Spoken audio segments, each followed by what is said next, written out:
Esselamu Aleyküm ve Rahmetullahi ve Berekatuhu. Əziz qardaşlar, Ümrəyə gələn qardaş və bacılara 5 şeyi qısa olaraq xatırlatmaq istəyirəm.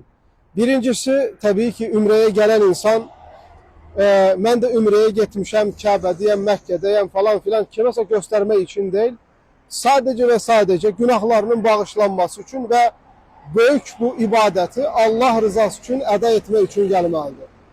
İkincisi, Ümrəyə gələn adam mütləq və mütləq ümrənin əhkamlarını, hökmlərini öyrənməlidir.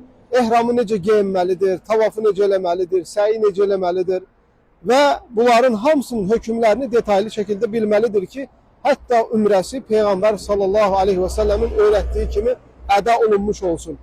Üçüncüsü, ümrəyə gələn qardaş və bacılar xüsusilə əxlaqa diqqət eləməlidir və səbirli olmalıdır. Bura hər tərəf bilirsiniz, izdihamdır, hər ağılda, hər cür şeylərlə qarşılaşa bilərsən. Çox səbir gərəkdir. Xüsusilə də qardaşlar əxlaq və ehramın ədəblərinə diqqət eləməlidir. Döşlərini açıb, qarınlarını, bellərini açıb belə sərbəst şəkildə gəzməməlidir. Çünki ətrafda və hər yerdə millətin arvadı, millətin qızı, millətin anası, bacısı var. Və düzgün şəkildə bədənini təsəttürlü şəkildə örtməyə çalışmalıdır.